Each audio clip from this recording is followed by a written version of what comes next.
what is it about encouraging emotional expression that is good, and why is it not okay to stuff emotions? Well, because no matter what, our emotions are going to come out. It's like shaking up a soda can and opening it at the top, right? Eventually it's all going to explode. The problem also is we can't pick what feelings we're going to feel.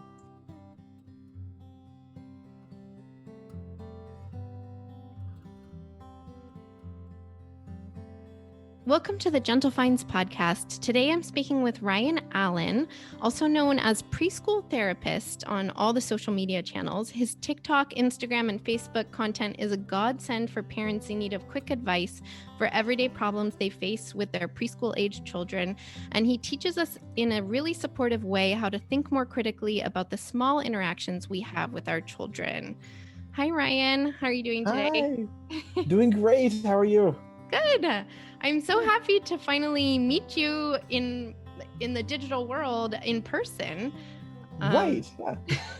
I don't know what the terminology is for that. We haven't created it yet. Okay. Yeah, but I've seen your social media channels, and I am a fan. You have helped me with a number of issues with my 3.5-year-old daughter. So thank you for everything you've done for our household. You're so very welcome.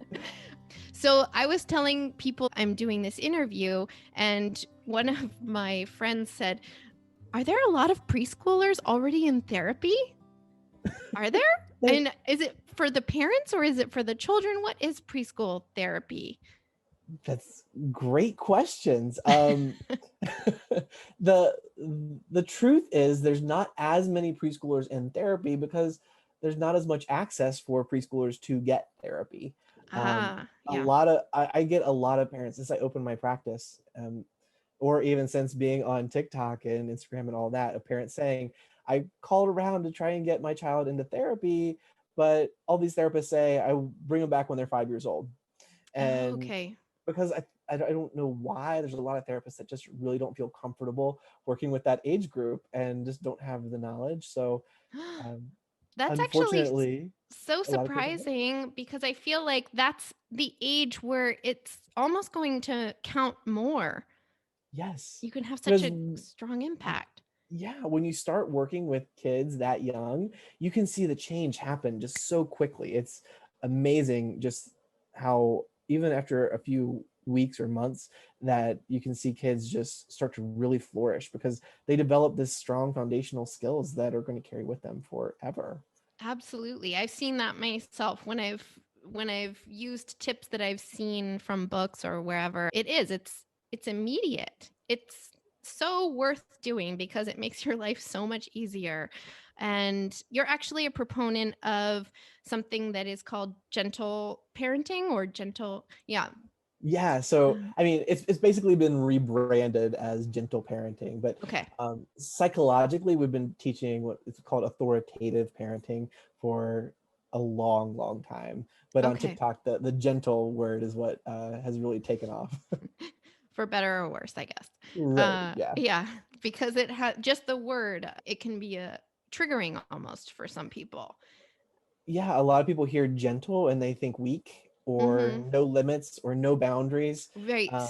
And so they even some people just see a video and I say, we should talk to our kids, and they're like, absolutely not. We need to make sure we're holding them to the fire almost and keep them, and they need limits and discipline and all that stuff. But that whole practice really does have a lot of discipline involved. It's just a different framework of what I guess the old school traditional viewpoint of discipline is. Mm-hmm. And would you say, is gentle parenting actually authoritative parenting? It's practically the same thing. Yeah. Okay. So let's go over then for people. There's authoritarian, there's permissive, and then there's authoritative. Correct. Am I missing one?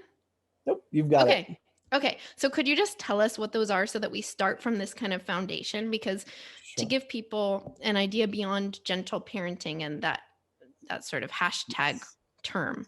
So if you looked at it on a spectrum, on one end you would have authoritarian parenting, and this is what oftentimes people think of when they think old school parenting, right? Hmm. Kids are meant to be seen and not heard. It's very focused on compliance and Exactly. very focused on behavior and what you see kids doing, right?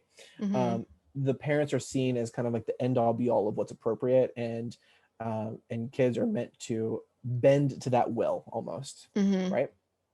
Um, the other end of that spectrum would be permissive parenting, which is really seen as strong focus on relationship, but very little boundaries are set. So it's almost the old adage of parents are friends rather than parents, Hmm. and it's so they love their kids and they are there for them, and their kids probably love them as a friend, but they don't ever really have any of the boundaries. Um, and then in the middle of all of that would be authoritative parenting, which is it focuses on teaching and setting boundaries, but at the same time, it is very high on relationships. So it brings kind of the best of both worlds and merges them together into what has been found to be a much more effective way of raising kids. Hmm. And would you say that on the two extreme ends, authoritarian and permissive, those can both make maybe a child feel unsafe in different ways? Because on Yeah, the one end, they need the boundaries, and then on the other end, they might someone tightening the belt too hard and controlling too hard is obviously not ideal. yeah, there's definitely downsides to both. Hmm. If you look at some of the research and what they find that kids are raised with the extreme forms of those styles, you find kids that struggle with self-discipline and a lot of high rates of anxiety and depression, low social skills. With the authoritarian, you find a lot of aggression and how kids behave. So yeah, I think for sure kids need relationship, they also need boundaries, but um, too much of anything really isn't healthy, and that's what Yeah. I think really makes those styles of parenting really problematic. Mm. And ironically, the idea of being seen and not heard, in a deeper sense of it, those kids are not being seen. And I think that's where a lot of that unhappiness comes from. So if somebody hears what we are saying and is going, okay, maybe I'll give this a try. I've heard about gentle parenting. It can be a bit overwhelming to feel like there's almost a school you need to go to learn all about these tips, which is why I love your channel, because you just put it into such small bites for us. But what are the foundational elements to this? Are there any basic tools that we can come at this with and go, okay, at least I can implement this week? Right, yeah, I think the main focus is, yes, parents are still have kind of the framework of what kids need to be doing, right?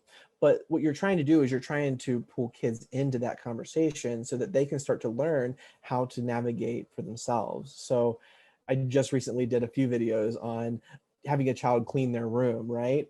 And being able to have a conversation with, and this was about an older kid, saying, hey, we need to clean your room today. When is a time that you could do that, right?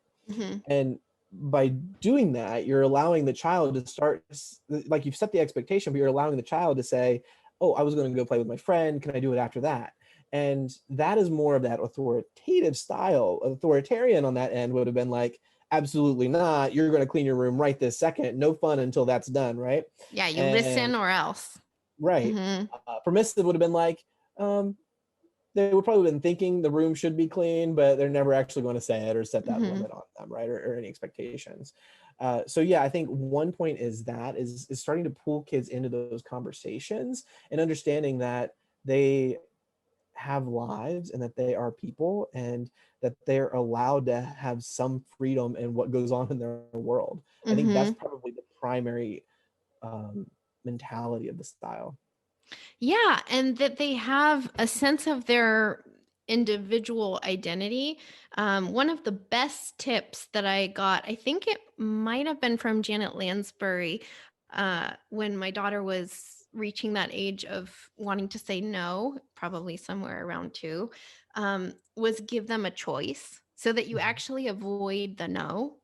Yeah. And that was that saved so many arguments. And I feel like the reason that that saved us from arguments was because it's an automatic recognition that you're a person with opinions, Yeah. even though you're 2 years old, and you have you have uh, a desire to express that you have your own ideas, right, Yeah. about how things should be. Even though there should be rules around that, you have to get dressed, we have to put you in clothes to go outside. Right. um but yeah, that idea that, if you want to clean your room at a different time, we can talk about that because you have things to do, you have your own life, and I'm going to look at you as another person, Mhm. but you need to respect my Yeah. wish as a parent too. Right. Because Yeah. we're basically taking a role of almost a consultant in their lives. And Hmm. as kids get older, we step back to more of a consultant. I guess in the initial, it's more of like a coach, right? You're much more involved in what's going on because we also have to be aware that kids, yes, they're going to want to do things that they probably shouldn't, right? Right. They're going to want to uh, stay up all night, and they're going to want to eat candy instead Yeah. of eating their vegetables. Yeah. And and and yes, we need to make sure that we're setting guidelines on that, but at the same time, there are a lot of things that they can have some freedom in their day, and by doing that, it really, one, it helps us pick battles, uh, Hmm. because we don't have to sit there and dictate, no, you're not allowed to wear this, you have to wear that, and then the next battle and the next battle after that, and just so on and so forth. So a lot of ways this style of parenting is can be freeing for parents because it's like, Totally. wow, I don't have to engage in that. Yeah. Okay. And your relationship gets better with them. Yeah, it's completely liberating to your own heart and to the relationship, I feel. Because, yeah, I definitely witness a lot of that frictional relationship style here. And it's so frustrating for the parents because Yeah.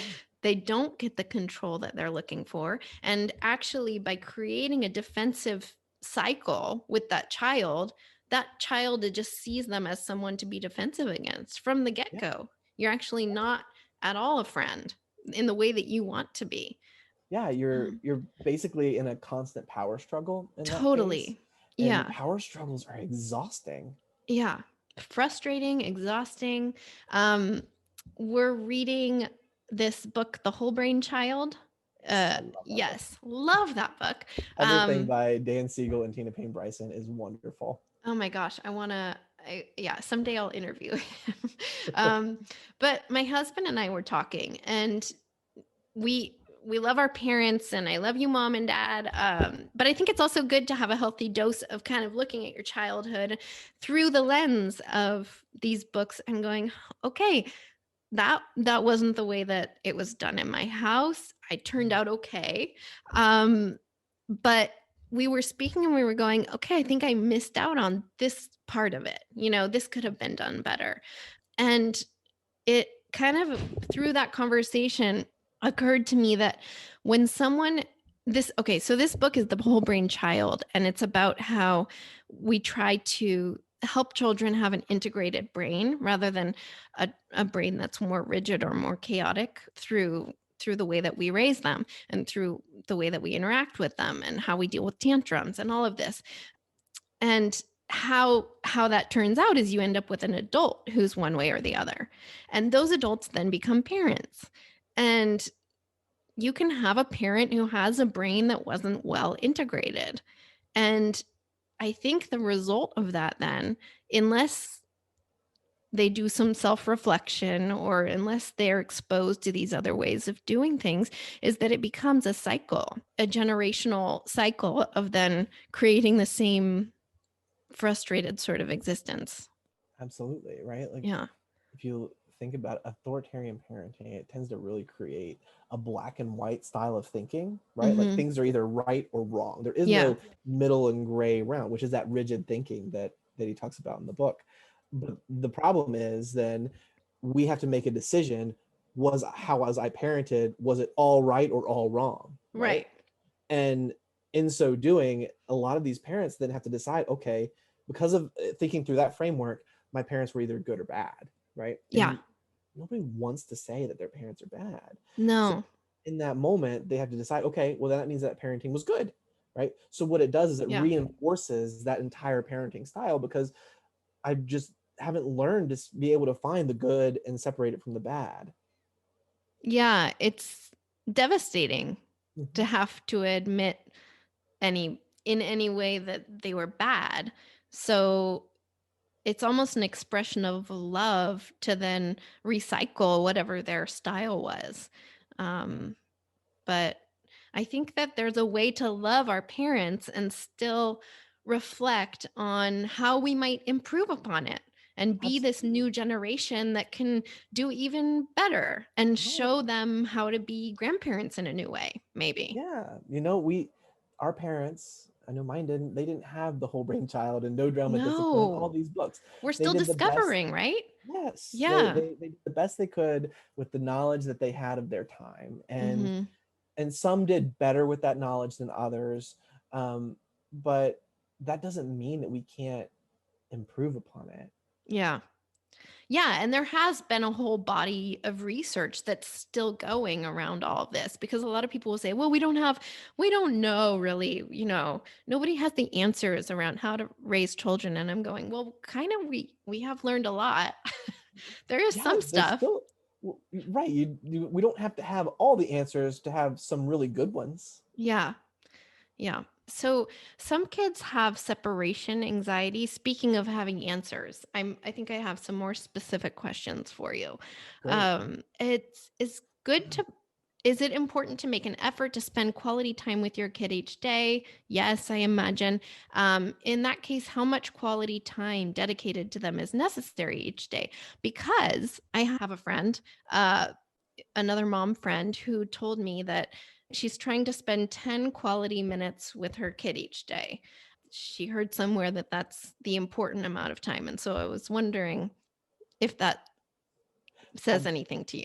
I've never heard the 10 minutes thing, but I think Okay. we just have to make the best with what we've got. I think my main philosophy in working with parents in general is small changes and finding small moments where you can make impact happen. Hmm. I hear a lot of horror stories with parents who go work with a coach or a therapist or whatever, and they're like, you have to do this and you have to start spending an hour with them every day, and then you need to change this about your parenting. And it's like overwhelming because they think, wow, I'm also working and my Yeah. partner's working and I have 2 or 3 kids at home and I'm trying to manage all of this stuff. And it becomes to the point Impossible. where it's like, yeah, I did give up, right? Yeah.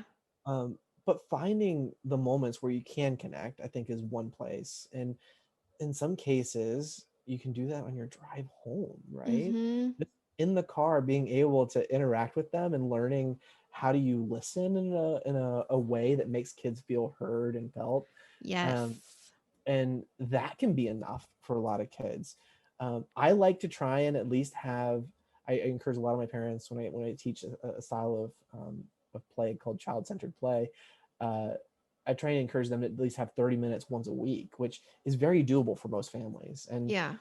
and that can be just tremendously helpful for kids. Yeah. And the key word that I heard is connection. And I think about that too a lot because I feel that you're going to have someone who's more willing to listen to you, the more connected they feel with you. Hmm. And that you can take advantage of very small moments. Like yesterday, I was walking home with my daughter and she was singing to herself and clapping. And, it occurred to me, okay, I'm going to do this with her. And it was a conscious choice to connect with her. I could have just kept on walking and been in my own thoughts, which I do sometimes. But it's these moments where you go, okay, this isn't what I feel like doing, but I'm going to connect with them. I'm going to go into their world. And she feels then that moment of friendship, that moment of connection. And then if I say, we got to cross the street, you have to hold my hand, you have to look left and right, whatever, my directions, she's going to listen more willingly because we have established this connection together. Yeah, Um, so, yeah, connection is huge. And it's, I think, pretty easy to do. if we have to kind of get out of our own way with because a lot of times Yeah. we think connection is asking questions, and a lot of times that it activates a different part of the brain. Thinking again, the whole brain child, we want to focus on that emotional connection and that brain, where kids, again, that term feel felt, which is this person gets how I'm feeling and is connecting me with me on that front. Um, and it's amazing how kids will open up in those small moments where you're just sitting there being with them. So what is feel felt? I haven't heard that before. It's in a lot of Dan Siegel's books, but it's this idea that this person gets who I am and what I'm going through right now. Okay. And if you've ever worked with a good therapist or had a really good friend, and you're sitting there and you're like venting to them, right? And you're like, oh, I'm so stressed about work, and they say something that just you almost feel it. It's a visceral feeling in your body when they're like, wow, that's hard, Mm-hmm. right? and and it's not them just saying it to make you feel better, or them just saying it to keep the conversation going. It's because they truly feel what's Yeah. going on with you. Yeah. Yeah. And kids are literally in a different world than us. Almost literally, I would say. Because, Absolutely. yeah, they are in some other place that almost feels inaccessible to us sometimes, depending on their ages. Yeah, with a 3.5-year-old, it's fairly easy because you just can sing a song with them or, I watched a video, one of my favorite videos. It was a TikTok video. And I remember watching, it was this dad and this child, and they were sitting down watching TV of all things. And the dad, I think he reached over and just put his arm around his son. Mhm. And then you see the child look up and be like, I love you, dad. And then he started talking about his day. And it was just Yeah. like spontaneous. Yeah, But that connection is what created that. totally. That's beautiful. You have talked a lot about adults who are uncomfortable with their own emotions and trying to distract kids out of feeling certain emotions. A good example just happened today. I was taking my daughter on a field trip with her school, and there was a girl who was crying from start to finish. It was a 2-hour field trip, and the teacher, one of the assistants, I heard her say, "I'll give you your stuffed animal if you stop crying." And I mean, it was chaotic. Everybody was doing the best that they could. What is it about encouraging emotional expression that is good? And why is it not okay to stuff emotions? Well, because no matter what, our emotions are going to come out. It's like shaking up a soda can and opening up the top, right? It's eventually it's all going to explode. The problem also is we can't pick what feelings we're going to feel. So if we teach our body not to feel emotions, or that we're just going to stuff them, you're also going to be stuffing the good emotions, right? Hmm. Um, Also, our emotions, what ends up happening is we kind of avoid all of the minor pieces, and then we don't realize it until our emotions are at that level. So by learning how to deal with our feelings when they're at a 3 or a 4, we're able to kind of keep them from getting to that point where it's unbearable Mm, at like a 10. yeah. And so, do you end up with an adult, say this adult has been told to stop crying, um, and somehow then you also aren't feeling the happiness end either? Do you end up Mhm. with an adult who can't feel very much joy or There's a term for it, alexithymia, where people lose the ability to feel their feelings. It's like from the neck down, they don't feel anything, right? mm, And that's where you just notice it comes out as like rage and anger all the time. But um, wow. yeah. Yeah. And I've heard that anger, I don't know why I'm discovering this now at 40 years old. um, I've heard that anger is kind of another um, animal of sadness. Like it, if someone is feeling sad, it can come out as anger. There's a But lot of reasons behind that, but yeah, so usually a lot of times people call anger a secondary emotion, right? Which means that there's usually an emotion underneath of it, and then it comes out as anger. That doesn't mean that we can't feel legitimate anger. We just have to be aware of it, if it's actual anger or if it's something else that we're covering up, because anger is often considered a less vulnerable emotion. mhm. And if you've learned that you can't be vulnerable, or it's not safe to be vulnerable, then then you learn that anger is the only way to get this stuff out. Yeah. And that means that I feel hurt, nope, gonna come out as anger. If I Yeah. feel or if I feel frustrated, rage. uh Right. it- yeah. And then I feel like, it gets into another whole discussion, but it's toxic masculinity in the end. Um, because so many boys are told not to cry, Hmm. and that Yeah. doesn't feel good for anyone. No, and it creates an entire generation of people that are just stuffing emotions and showing anger. And I think we can find a lot of that if we looked around our world right now. Yeah, definitely. There are some political leaders that I wonder how their childhoods were. Yeah, and Yeah. we're just getting more and more polarized with that. And I think a lot of it has to do with an inability to listen and be vulnerable. Yeah. Well, I think that you and people like you are making an incredible impact with what you're doing, because uh, it's like the butterfly effect. You don't know how many lives you're touching through the videos you're making. It's amazing. So keep going. Um, Thank you. yeah. And we also fear that attention tends to grow behavior for better or worse. So we encourage the behaviors we want. But if we give too much attention to a negative behavior, is that a bad thing because it's giving attention? And is ignoring behaviors we don't want okay? What?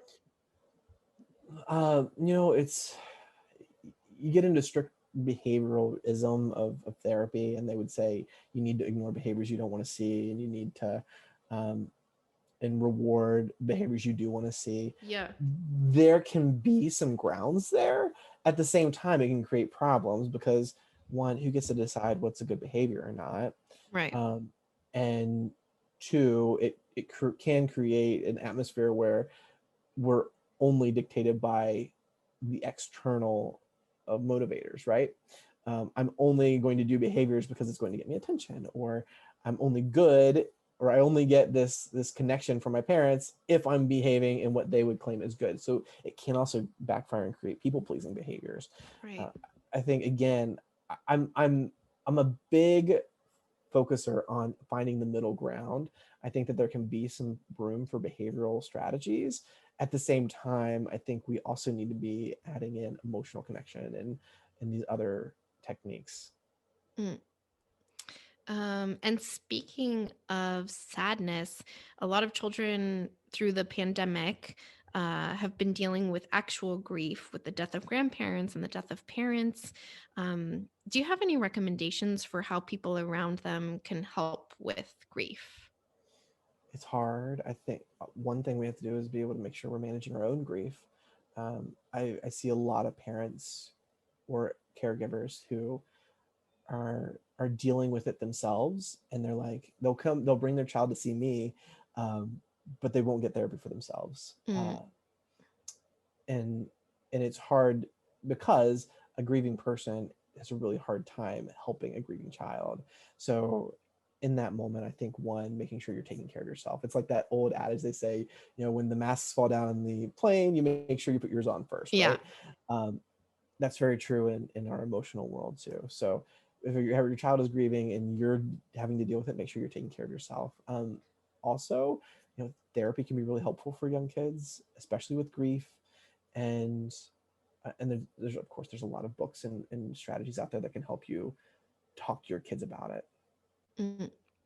And other questions that came up when talking about this interview: thoughts on cuddling a kid to sleep or coming into the parent's room at night? Is that even something that you address? Yeah, absolutely. Okay. You know, that again, I find myself in middle ground, which, as with most things parenting, and I think one of the ways that I've kind of created the niche on TikTok is because I find that middle ground. Hmm. Um, with if your kid's coming into your bed at night, one, is it causing you problems? For a lot of families, that can mean that the parents are losing intimacy, Yeah. or they're not getting enough sleep, which means that they're then not going to be as present the rest of the day, right? And if those are problems for you, then yeah, you should probably address that. Yeah. If not, and you kind of enjoy that time with them and you're okay with it, then it's okay, right? It's finding what works for you and your family, and then going forward. You know, the when I say this term, I'm not talking about the old where you let kids cry in their room for hours on hours, Yeah. but like cry it out methods where you let kids kind of cry in their room for 3 minutes and then you go in, check on them, help soothe them for a second, and then you step out again. That's okay if that works for you. Yeah. If it doesn't, and you want to kind of help soothe them to sleep, that's okay too. I have a 6-month-old at home, and that's kind of what we've done. My wife was much more ready to do the cry it out method, and I'm much more the relational piece of Interesting. it. Yeah. And I've luckily won it so far. But I will sit in there. And kind of read stories and do the bottle and soothe them to the point where they're almost asleep, and then I'll lay them in the crib and I'll kind of sit off to the side. And if he starts to cry, I'll kind of soothe him for a little bit. And that's worked for us. Mm-hmm. But that also doesn't mean that another strategy can't work for another family. Yeah. I mean, there are so many different familial environments, people with 7 kids, how are you going to let them all in your bed? Right. And you actually have said that you support the idea of timeouts, but your timeouts don't sound like how I think a lot of us grew up understanding what timeouts were. Yeah. Your So timeouts, are not punishments, right? no, and this is another one of those things, and it's kind of I get it's a kind of a hot button issue right now. But my problem and where I take the standpoint on timeouts is, one, they are generally supported by research. The research has never found them to cause any harm or problems or pain for kids or long-term issues when they're done appropriately. Okay. So in that context, I support them. And some families use them and they work really well for their kids, and the parents. Where I have the issue is when people post videos and these coaches that say, absolutely not, this is going to cause harm for your kids, and they say research doesn't say that, it says that they're going to hurt your. No, that's not what the research says. That's where I have the issue. Interesting. Yeah. For me and my own family, will I use them? I don't think so, but I might. And either way is okay. It's just Yeah. as long as you're doing them in what would be an appropriate way. What you hear me talk about, the way that is a little bit different, is I use a strategy called using like calming corners and stuff like that, Yeah. where if a child's really upset, you encourage them to go to this place where they can calm and regulate themselves and then rejoin the family. And that's a little bit of a tweak on timeouts. Yeah, I like that idea. I've heard them called time-ins, but I'm like, I And don't know time ends. if changing the name is going to help much, but calming corner sounds better. Yeah. Well, time ins are a little bit different, right? Because then you're Yeah. actually sitting with them, and Oh, okay. maybe they're on your lap, Oh, and okay. you're actually there with them, even maybe in the calming area, and you're like helping regulate with them. A timeout is generally separate, right? So Yeah. the parent is going to say, you're going to go sit in this boring area. It's a removal of any kind of positive reinforcement. And then after that 2 or 3 minutes, then you rejoin and you reconnect. So yeah, there's a little bit of a difference on time ins, but time ins, there's not a lot of research on them yet. Hopefully it comes out soon and we can start seeing how they benefit kids. I've seen great pictures of people's kids' rooms with calming corners where they have like a framed image of all the different feelings, or they have specific toys that are calming toys in theory. So that's nice, but you have to have room for that. You can create a box, and it could be your calming box, right? You Yeah, get a shoe that's box true. and put Yeah. some squishies, and maybe you make some homemade lavender Play-Doh, and you maybe put, I don't know, I'm trying to show my age, a CD player. That's what I want to say, with the earphones, but nobody If you has can those find one anymore. at a garage sale. Yeah.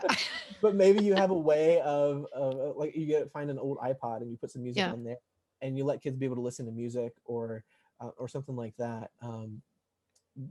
And that takes up very little space. That's true. Yeah. I feel like my daughter has responded to every tip that I've kind of taken action with. The one kind of more difficult area for us has been when she gets angry, because tantrums or meltdowns when a child is losing it and is sad because of something, that's much easier for me to deal with. I can be patient, I can sit with her, I can tell her it's okay to be sad. I'm like, I've got this. But the anger that started to show up around age 3, I was like, uh-oh, what am I gonna what am Yeah, I gonna do right. with this? This is another beast, you know? Mhm. Um, and yeah, yelling. And I wouldn't say that she's an angry child, but there have been moments where we're like, uh-oh. So yeah, we have then been like, okay, maybe you should go to your room and try to just, be with your anger for a little bit and come back out when you feel better and tell us if you need our help. Trying to tell her we're there for her, but that it's not okay that she's acting like this towards us. So it can be such a hard territory to navigate as a Yeah. parent, because you've got to be so on your toes. You got to be thinking in the moment. You're so tired, and you're like, I'm trying to do this the right way. I'm trying to, do all the right things, not damage them. It's impossible. And then you go to sleep just going, don't let's not do this again. Right. Yeah. It's amazing how much anger can come out of those little bodies. Yeah. Mhm. Yeah. But yeah, it's so far y- we got a couple books, kids books about emotions that really helps. But yeah, it's you must be a very popular parent. Well, you will be a very popular parent. Your kid is only 6 months old, but as soon as you reach the preschool age, I would stay in the house, because the parents are going to be in attack mode at the park. They're going to Right. be going, Ryan, what do we do about this? You see how out of control they are? Help. Yeah. You're going to quit and move to another country. Parent problems or kids dealing with emotions exists in every country. Yes. Oh, yes, I can attest to that. Okay, so let's try to hit a few more points that you Sure. cover. A big one these days is consent, teaching consent, and boundaries through goodbye hugs, goodbye kisses. Mhm. So Yeah. one thing you cover is like when we have a family event and grandparents are really loving the idea of having their goodbye hug, that last expression of adoration from their grandchild, and the kid is like, don't want to. Yeah. And then we force the kid to kiss them because it's such an uncomfortable, awkward situation. You're like, you do love them, kiss them. Mhm. Right. Show And grandma how much you love her. yeah, Yeah. and you have to express that through physical contact, right? That's what we're Hmm. trying to say there. But there's a lot of ways that you can be and connect with people and not have to hug and kiss them. Yeah. And it's important, especially in our world. We need to be focusing on teaching consent and teaching people to respect others' boundaries. And a lot of teaching, especially young kids, is through modeling. So Hmm. if a child says no or I don't want to, and then we force them to do it, then we're teaching them that their words don't matter, and that really what matters is what I want, not what you want, and I'm going to force you to do what I want, right?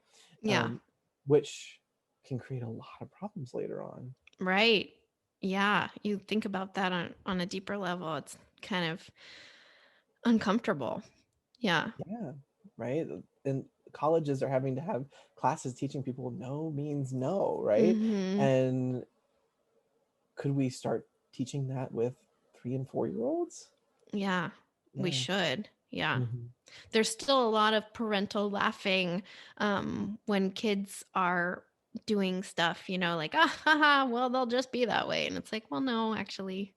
But that's hard. We talk about gentle parenting, but it doesn't mean and you're a great example of this. It doesn't mean that you don't have to stand your ground and be courageous sometimes.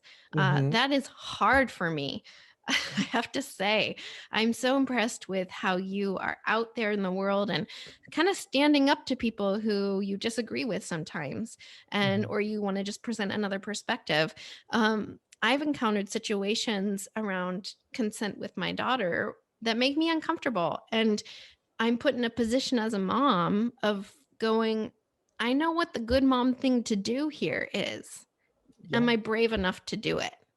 You know, Yeah. having tough conversations with family members or anything. Um, the person who she says no to a hug and the person who goes and grabs her and gives her the hug anyways. It's like, oh God, I don't want to do this. I don't want to have this conversation. Yeah, because confrontations are hard. Yeah. It's hard to have to say, no, we're teaching our child differently, and Yeah. I understand that it hurts your feelings that they didn't want to hug you, but we're teaching them that when they don't want to hug, they do not have to hug. Yeah. And the problem is that they're going to, what are they going to say in response? Well, You're you're so just following uptight. them. You're uptight. Yeah. All that stuff. And yeah, and nobody wants to have to deal with that, because parents get so much judgment and shame anyway, and Right. we're all like, are we doing this right? And then Mm-hmm. somebody says this stuff, and then it just increases that shame and guilt. um, so Yeah. And then yeah, it's really hard to do that. yeah. And then there's also another part of it, which is having the kid witness. I don't know if that's can be negative too, that the physical issue becomes such a big deal. Yeah. Uh, you know, that you're telling them you don't have to kiss if you don't want to, and no, no, no, no, no. And then it's sort of maybe it's a bigger deal for them. Like, I don't like kisses, I don't Yeah, know. it could be. I think on the positive end of it, I think it's also good to show kids what assertiveness looks like, and to be able to say, no, mom, we're not going to be hugging when he says no. And if they say, well, he's just being hard, or he's being hard-headed, or really he wants it, then we say, no, we're listening to our bodies, and then we can walk away, right? Yeah, yeah. we we can That's a good teach kids that. statement. Yeah. Mhm. We can what? Sorry, I missed it. We can teach kids that it's okay to walk away when people are pressing our boundaries and they're refusing to listen to them. Mm-hmm. Yeah, I like we're listening to our bodies. Yeah. What about labeling kids? Like, you're the naughty kid, you're the good girl. What do you think of You're the that? shy kid. They're just Mm-hmm. shy, that stuff, right? The problem with labeling is that the idea of a label is that somebody is always that. Mm-hmm. And it can become almost an identity. So if we say that you're the good child, then that means that my entire identity is wrapped around being good. And what if I do something that's not considered good? Does that mean that I'm now bad? Mm-hmm. Um, and it starts to kind of direct every decision that we make from then on, right? We label a kid shy, and then they walk into a new situation and they won't talk to people because I'm just the shy kid. Yeah, my mom says I'm the shy kid. Yeah. Yeah. And I've also heard it said that we become their inner voice later, and that Mhm. these early years are kind of, you could equate them to sort of a period of hypnosis. So I don't know. I don't know how based in reality that is, but I thought it was a good way to sort of imagine it. I've seen Um, the memes on that, and I always like them, and I think I've even shared a couple in my Instagram stories, but I don't know how what, much truth yeah, there is I don't in know whether that's true or not, but it it, but it helps sounds to good. imagine. Yeah, it helps to imagine that, like, okay, we're feeding basically this hard drive. You've got an empty hard drive and you're feeding it what it is Yeah. through what you're telling it. And Mhm. they're listening with just complete trust, Yeah. you know, Right. because you're essentially their god in a way. Um, what they, In the what, early years, we are yeah. like pure influence on their life, and as they get older, it becomes much more of a shift towards peers. But Hmm. absolutely, Yeah. I think also the voice that we use to talk about ourselves also sometimes becomes our child's voice, right? Like Yeah. sometimes it's parents will say, make a mistake, and they'll be like, I'm so stupid. And then Right. next thing you know, their kid makes a mistake and they're like, I'm so stupid. And then they develop that habit. And that's because we haven't addressed our own problem there. Yeah. And body image stuff is another Mhm. thing. Yeah. Yeah. Um, and then you've also said that when you say no, which we say so many times, I would love someone to follow me around for a day and listen to how I talk to my daughter. Wouldn't that be a great exercise? Just how Okay. many times does she hear no from birth to 3 years old, for example? But you say that then that somehow they just stop listening because it's said so many times, right? They almost become desensitized to it, right? And I went through a training. I just can't find the research study that backs it up, but this training told me that um, that by the time kids reach 3 and 4, they no longer really hear the words "no, don't stop," because they hear it so much that really all they hear is what follows it. So we say, stop jumping on the couch. They hear, jump on the couch. Uh-huh. Yeah. It's like, don't think about the elephant in the room. And Yeah. And then yeah. that's what you do. Yeah. So what are alternatives to saying no? What Trying to can you teach do? what to do as Okay. opposed to focusing on what not to do, right? So if a child is jumping on the couch, you might say, instead of saying stop jumping, you would say, I need you to sit down, right? Mm, If they are getting ready to hit their sister, you might say, oh, hands on your head, right? So you're telling them what you want them to do as opposed to focusing on the nots. yeah. What do you do when one parent is identified by the child as the comforter, and the other parent wants to have that relationship, but in times of distress, the child wants that comforter? So it's a tough dynamic.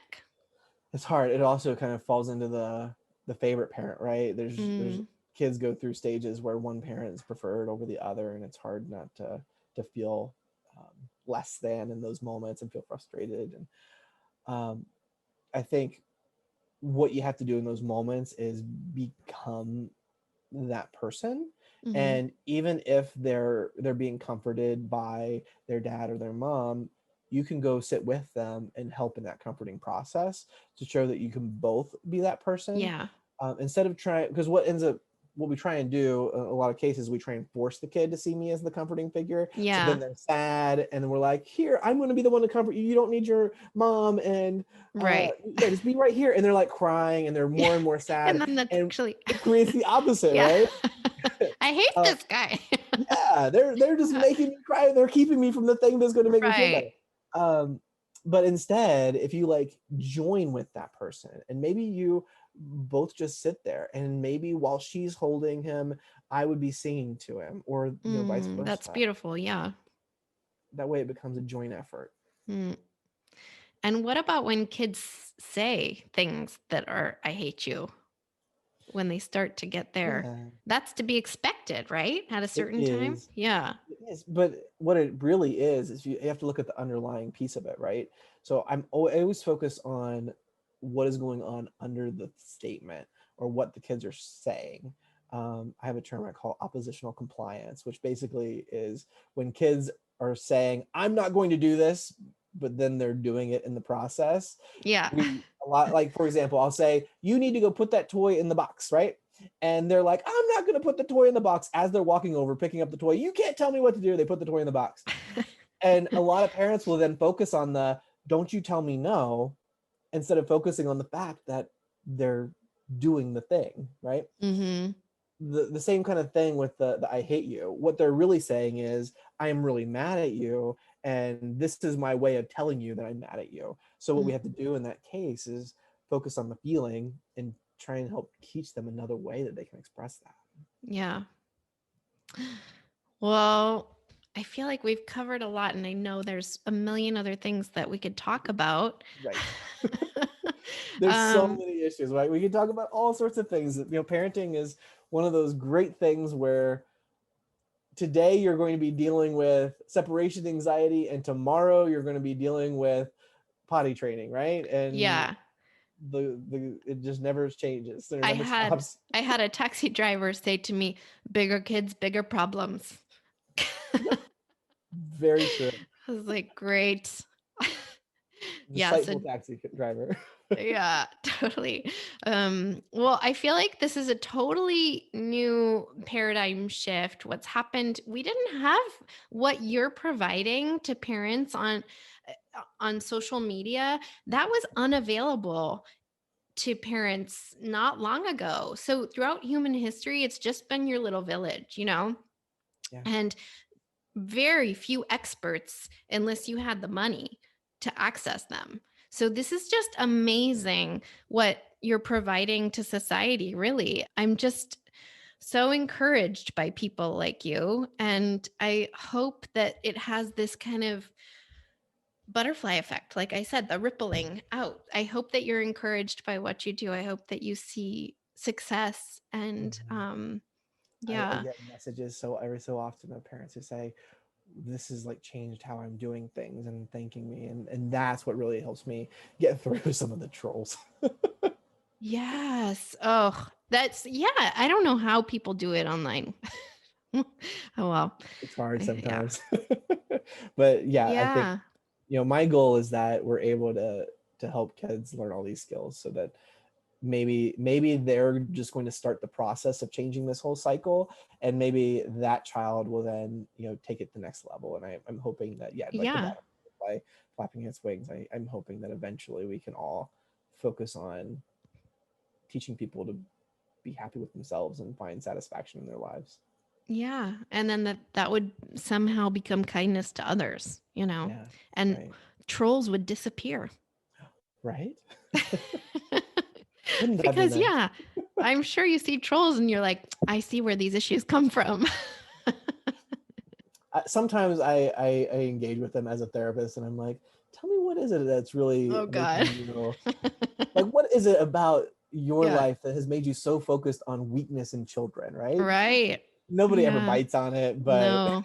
Too painful to go there. Yeah. absolutely. But I know that, something has gone on. They haven't learned how to deal with their emotions or social skills, or something in their life is not as satisfying. So this is how they kind of get that oomph in their life, by trying to rattle people up. Um, and that's more about them than it is about me. But my goal is that people don't have to do that. Yeah. Well, I'm sure you're making an impact in ways that you can't even imagine with social media. So where can people find you? Yes, so you can find me almost anywhere. So if you go to TikTok, it's Preschool Therapy. And then on Instagram, it's Preschool Therapist. And YouTube is Preschool Therapist. Or my website's just preschooltherapist.com. So Okay. all of my And links are on there. on your website, you have lots of books you recommend, right? I have a Um, little Amazon list there, and I'm okay. always adding stuff to it. So you can always go there. And then I also offer coaching for those parents who aren't quite like, there's a learning curve with things. Like, we can read books and we can start to test with ideas, but sometimes we just need that added support. And I offer coaching for those parents too. Yeah, everyone has their own style and what they're more receptive to. And I can imagine there are moms and dads who don't want to read. Yeah, So watching your videos would be great, or having a talk with you online, because you're based in Ohio, but you can help anyone. I'm in Paris, so I can call you and hire you and talk to you about our issues. Yeah. absolutely. Yeah. I have a lot of parents who it's just like, hey, I just need somebody I can chat with once a month for 30 minutes, just so I can know that I'm on the right track, or I can just brainstorm some ways to solve these issues. And, you know, Yeah. some people that just really helps. And do you recommend that parents have like a nanny cam in their house so that you can see what's going on? Or how does it work when you have these? I just go completely based on what parents say. So it's like, Okay. this is the situation, and then we just kind of break it down and talk about different ways you can try and address it to help kids. Okay. And do parents have disagreements about what's going on in their house and how they're seeing it sometimes? Sometimes, a lot of times the parents that sign up for the coaching are those who are kind of really invested in doing this parenting style. Mm. um, I haven't had many cases where the parents are on completely opposite sides of the spectrum yet. I'm sure one day that will happen. Yeah. I get a lot of questions about that Yeah. on social media. Yeah. Um, and is it picking up where you live? This idea of authoritative, gentle parenting? Do you feel a trend happening? In a lot of places and a lot of people, yes. I think that, you know I think that there's a lot more people that are really starting to hear this out, and they're seeing the benefits. Yeah. If you start to do this stuff and you really like give it a solid few months of trying this and letting go of some of that other stuff, you can just really start to see how kids benefit from it, and the changes in them, and the changes in your household in general. And that usually um, makes a believer out of people. But Yeah. it's hard to let go of some of that stuff. Mm-hmm. Yeah. Styles that are Yeah. ingrained. Mm-hmm. Mhm. Um, okay. It's always hard to let someone off the phone because I'm always like, okay, well, I forgot that one thing. We can always reschedule and do another Yeah. one. I'm totally Um, okay with that. okay. Oh, just one quick thing. Yeah. How did you end up where you are? What's your story? How Oh, did you get attracted to this style of parenting and therapy? my journey is I wasn't even going to be a therapist. I was going to be a criminal profiler, right? I was going to do the whole That's different. FBI profiler thing, Yeah. because I was raised by a cop and I was always interested in that. And then I started working in a halfway house and I was doing addictions work. So I started that, and as I was working on my license and my schooling, and I started seeing all this trauma and how how much of that really played into all these people that were having these issues growing up. Mm. Um, but I was still not sold on working with kids until I got into my internship, and I had this supervisor that's like, you're going to work with this child, right? And I'm like, nope, I'm going to be an adult addictions therapist. And they're like, just try this kid out. and and I did, and then I found how much of an impact you can have, and then I just found myself working with younger and younger kids until I found that preschoolers was kind of where my passion was in helping that Yeah. age group.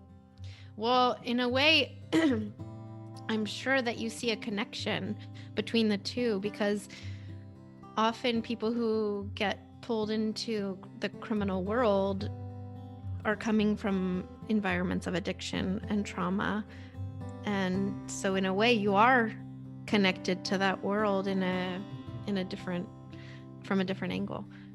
I've heard that drug addiction or other addictions, just addiction in general, can be a way that the brain is doing its best to find connection. Is it connection? Or to kind of feelings, find hiding the from feelings, yeah.